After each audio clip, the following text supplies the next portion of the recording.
Uma família de imigrantes alemães decidiu há alguns anos trocar a produção de hortaliças pelo cultivo de plantas ornamentais. Olha, a escolha foi acertada e representou uma grande virada nos negócios. Confira!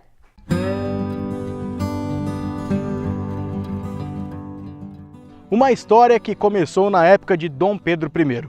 É isso mesmo, eu não estou brincando não. Foi lá no ano de 1829 que 200 famílias da Suíça, da Áustria e da Alemanha vieram para a zona rural da cidade de São Paulo, hoje conhecido como bairro de Parelheiros, para implementar diversas culturas.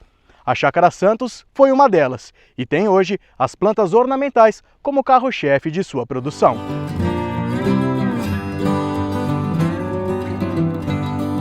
Pessoal, isso aqui na minha mão é uma tuia áurea.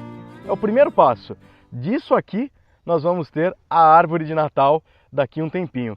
É isso, né, Luciano? Isso aqui é o primeiro passo de tudo. Aqui é onde começa. Aqui onde começa daqui a árvore de Natal. A gente já vê esse aqui. Sim, aqui já tem um ano e meio. Isso 1 ano e meio depois que ela saiu da estufa, né?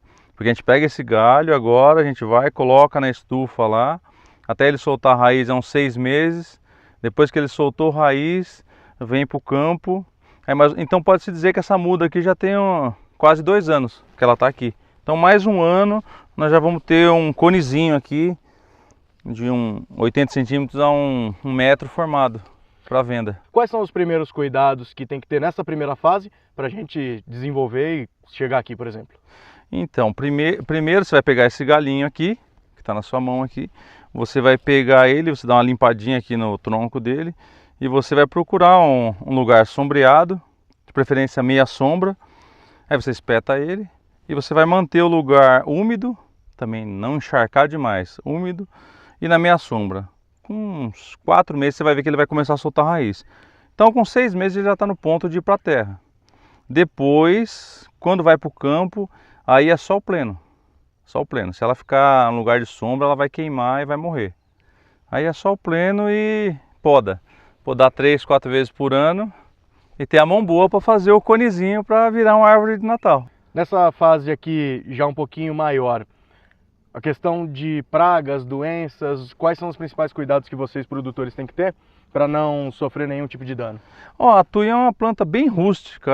A gente não tem problema com doença. O único problema é a formiga. Formiga, tem que tomar cuidado com formiga. Se a formiga adora isso aqui, é igual doce para formiga. Ah, é? Formiga cortadeira tem que tomar cuidado. Se ela pegar uma tuia numa noite, ela limpa a tuia. Então tem que fazer o controle de formiga. Tem que fazer o controle de formiga. Como isso? É com isca. Com isca. E tem que usar isca, não tem jeito. Questão de época do ano, né? Obviamente Natal em dezembro, sim. O pessoal acho que vem retirar a partir de novembro, certo? Sim. É um tipo de cultura que dá o ano inteiro e você precisa cuidar do ano inteiro para chegar exatamente nessa época com ela pronta? Não, sim. É uma planta que você cuida o ano inteiro. Você vê a tuia, a gente poda ela 3 vezes por ano. É uma planta que não tem época para você podar. E o que a gente recomenda é assim, podou, já chega com uma cobertura nela. Você pode jogar um 25-20 ou até mesmo uma ureia para ela dar uma brotada bonita. E aí quando você vai tirar ela no Natal, o pessoal muitas vezes pergunta, mas depois eu posso reaproveitar ela? Aí a gente já costuma dizer, não dá para afirmar. Por quê? Porque você pega uma árvore de Natal, ela é uma planta de sol pleno.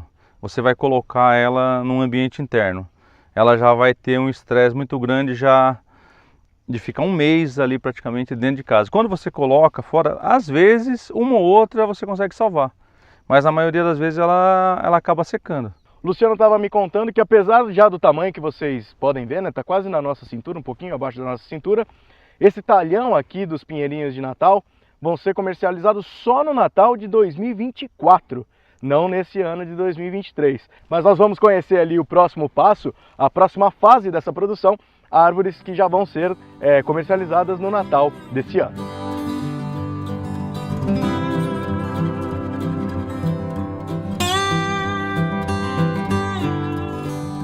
Naquela primeira parte, as árvores de Natal medem até 60 centímetros. Aqui, aonde estamos neste talhão, elas podem chegar a até 2 metros de altura. Luciano, já tem gente que compra a partir desse tamanho, né? Porque tem às vezes o local que não comporta o tamanho final do pinheirinho. Sim, então, para apartamento, o que mais se vende é de 60 centímetros a 1 metro. Depois dessas maiores assim, aí já é para casa, né?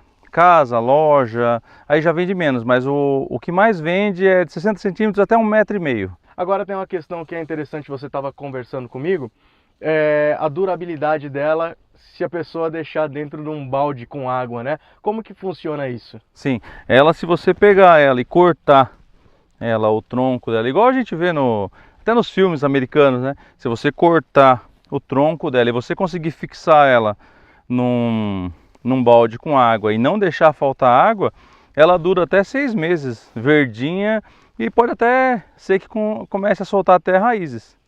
Mas dentro de casa, com o torrão, infelizmente, bem provável, e quanto maior a probabilidade dela morrer. A vida útil diminui Sim, bastante. Ela chega a 45 dias, mais ou menos? Chega, mas aí depende muito do cuidado, né? Tá. Porque depende muito de quanto de água que você vai dar para essa planta. Num lugar abafado, aí varia muito de ambiente para ambiente, ar-condicionado. Então é isso, é de 30 a 45 dias. O ambiente influencia bastante na questão do pinheirinho. Muito.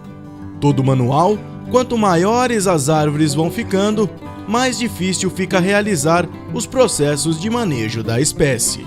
Aí muda tudo, aí fica mais difícil para podar, mais difícil para arrancar, mais difícil para transportar, tudo complica. Por isso que aí é um pouquinho mais caro também, né? Vai mudando até o preço, né? O preço das tuias varia entre R$ 20 e R$ 180. Contando com 6 funcionários, em 20 hectares a chácara produz cerca de 30 espécies de ornamentais, que resultam em mais de 300 mil plantas por ano.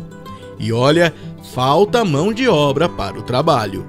Tá difícil o pessoal para trabalhar na roça, tá complicado.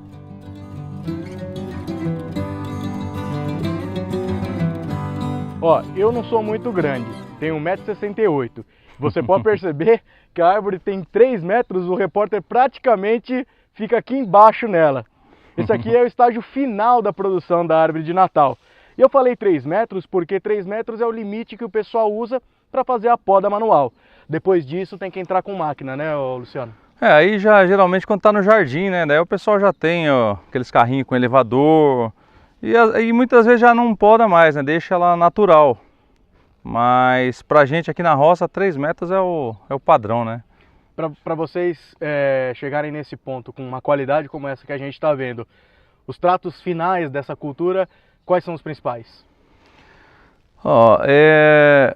Aí você precisa, na hora de tirar ela, para arrancar ela do solo, aí já precisa tirar um torrão bem mais preparado, um torrão maior. Aí no transporte você já tem que ter um cuidado muito maior, ela fica muito mais melindrosa para você lidar com ela. Até nos galhos, na hora de você amarrar ela, que qualquer coisa, o galho já está muito mais rígido, ele quebra mais fácil, tem esses agravantes aí. Daquela primeira fase que a gente viu lá dos 60 centímetros, qual que é o peso ali naquele momento da árvore? Ali deve ter no máximo ali uns 15 quilos. Na segunda parte? Ali já vai ali para uns 60 quilos, 70. E a hora que chega esse monstrão aqui? Aqui já tem de 150 quilos. 150 quilos uma árvore de Natal. Mais ou menos. Após a retirada de todas as árvores do lote, o solo é preparado para a rotação de cultura. Onde estão os pinheirinhos de Natal, será cultivado o buchinho. Hoje o buchinho é o nosso carro-chefe aqui. O buchinho é o nosso carro-chefe aqui. E buchinho também é outra planta que a gente vende as quadras fechadas. O pessoal vem aqui, tanto a gente vende no varejo aqui na propriedade, mas também vende de quadra fechada, 5 mil, 10 mil. A pessoa chega e fala, eu quero essa quadra X aqui. A gente negocia e às vezes a pessoa já leva praticamente já numa pancada só, às vezes fica para tirar em 3, 4 meses. Então esse aqui que é o carro-chefe da região, né, Luciano? Como que é o plantio do buchinho? Quais são as principais preocupações, os manejos, as pragas e doenças que vocês têm aqui na propriedade? Então, Bruno, o buchinho,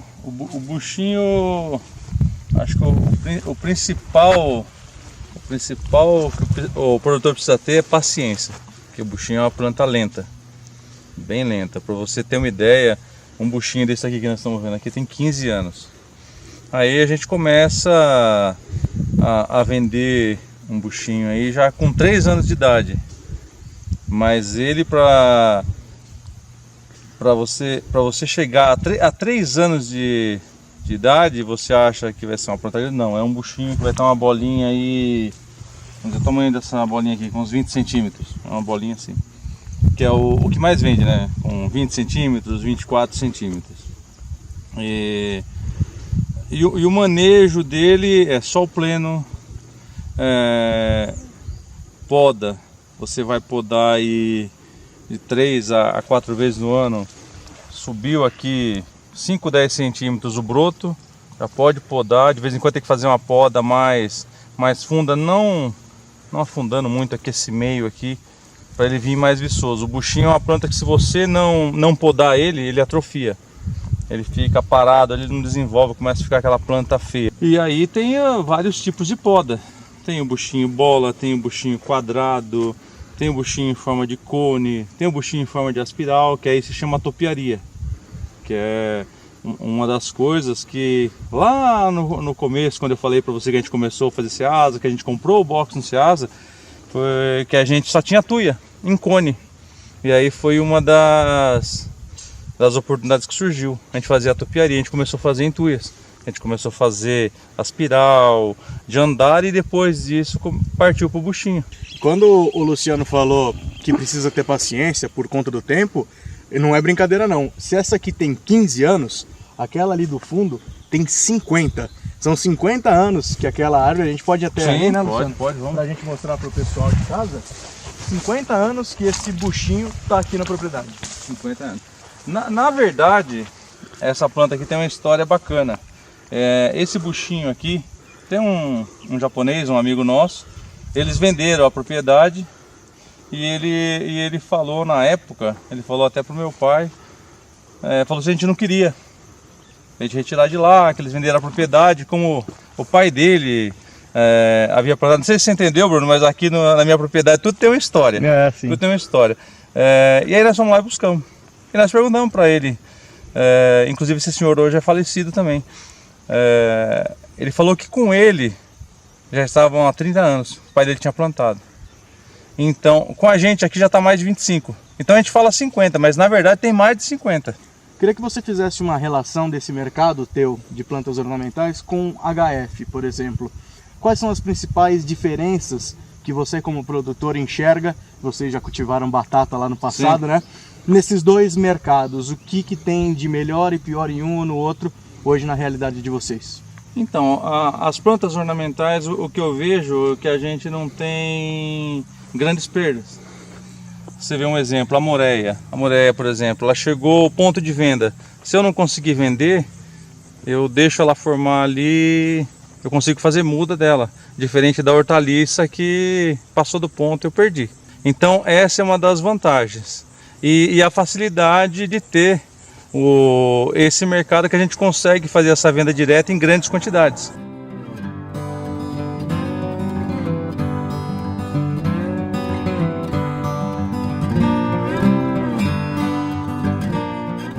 Boa parte do sucesso aqui da fazenda se dá pelo auxílio trazido através da extensão rural. Com linhas de créditos e orientações, os produtores têm melhora na produção diária. O Luciano aqui hoje é um caso de a gente conseguiu as políticas públicas, ele acessar as políticas públicas. Ele acessou o FEAP, que é um financiamento promovido pelo Estado, onde ele comprou implementos agrícolas para a propriedade dele, né? Como você pode perceber, ele sempre falou que um problema aqui é a mão de obra.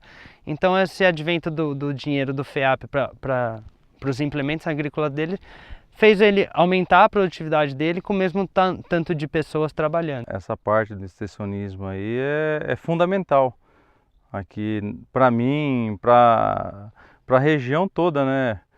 Para o nosso desenvolvimento. Você vê, eu mesmo aqui tenho aprendido muito, tenho usufruído muito dessa parceria com a CAT, através de FEAP, de outros projetos aí, e até mesmo de conversas com o Lucas, com outros técnicos da CAT também. Esse conhecimento técnico que falta para a região, sabe? Novas oportunidades, que foi o caso que aconteceu com a gente na época que a gente partiu para as ornamentais. Acho que está na hora de renovar um pouco, né?